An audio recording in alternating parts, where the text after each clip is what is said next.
Hi everyone, this is Maria the Psychic, and I am coming to you from my front porch.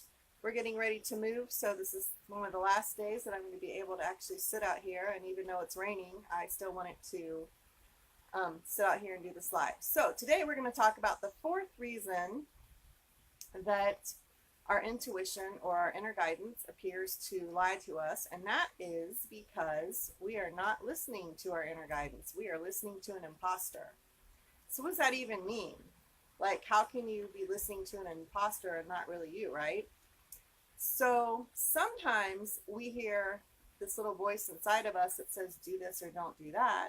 And really, it's not our inner guidance talking, it is our own mind talking. Some people call it ego. It could be the voice of your mother or your father or your spouse or society or culture or religion or politics or anything else in the world that isn't really you.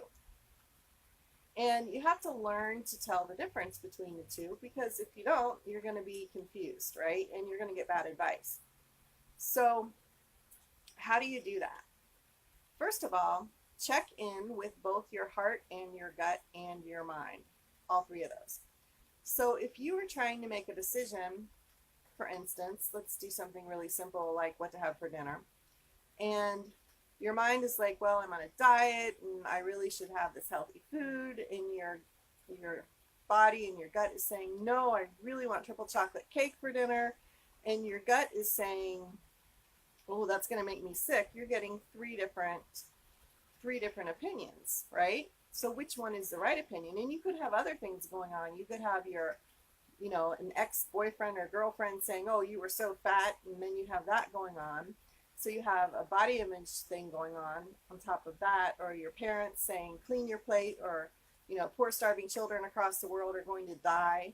And you could have that going on too. So you can have all these voices inside of you, plus your own voices that are in conflict. So the way to deal with that is to stop and say, okay, obviously I'm not getting the right answer because I'm getting conflicting answers. So I need to step back and take a minute and then clear it out. And then you're going to give each of these voices inside of you a voice. Voice is a voice. That's interesting. Okay, so, and you can write it down, or you can do it out loud, or you can do it in your head. I suggest that when you're starting to do this, to write it down, or at least say it out loud, because that will give you a much more solid idea of what's going on.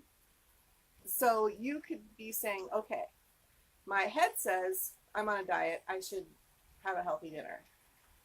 My body is saying, my gut is saying, I really want that triple chocolate cake, and my gut is saying, no, that'll make me sick. So we have three conflicting choices right there. And then bring in the voices of, your mother, your spouse, that ex that told you were fat, everybody else, and you'll have a clear picture of what's going on. And what I do often is I'll draw a little circle in the middle of a piece of paper, and I'll write down the issue, like what's for dinner, and then I'll draw little spokes like a wheel, and make little circles or little bubbles for each voice. And then what you're going to do is just take a minute and look at those, and kind of just allow yourself to defocus and zone out, meditate on it for a minute, and say, which voice is my true inner guidance? What's my true inner guidance? And you're going to almost always gravitate to one of these. And it could be that you're in between a couple of them, and it could be that something entirely new comes up. But usually you're going to gravitate to one of these. And so you're going to have a clue that this is the way that really my inner voice is telling me. So let's say your inner voice is saying, oh, I'm not going to feel really good. So then you have a clue that it's your gut that's saying, oh, I'm not going to eat this food because it's not going to be very good for me right now. It's not going to make me feel good. And we want to feel good. Our inner voice is all about making us happy, making us feel good, really, not in a fake way, and not in a kind of like feel good for the moment and hung over the next morning type of feel good, but something that's really genuinely for our highest good. So if you get the feeling from your inner voice, or you get the nudge that you think this is your inner voice, and it's saying, okay, this is not going to make me feel good, then the next question is, okay, that's awesome. I'm going to go with this. So what will make me feel good? And pretty quickly, you're going to start getting ideas. If you're drawing a blank still, then you're still not getting to your inner voice. And so you just keep doing this, going back and forth with, which of these options feels the most right, which makes me feel the best, which makes me feel like I'm really getting in tune. And then asking the question, okay, what then? Give me more information. And what you're going to find is it works really good for simple things, and you're going to get a lot better at it. And then you can go on to the bigger things. Like, I would not, as a first question, ask my inner voice, should I stay here or should I move to a different country tomorrow? That's probably too big for a first thing, but certainly asking what's for dinner, or should I have this, or is this going to be good for my diet, or is this the right diet for me, or I need to have a talk with my boss tomorrow, what's the best approach? All these things are good ways to start practicing telling the difference between your inner voice and all those other voices that are inside of you.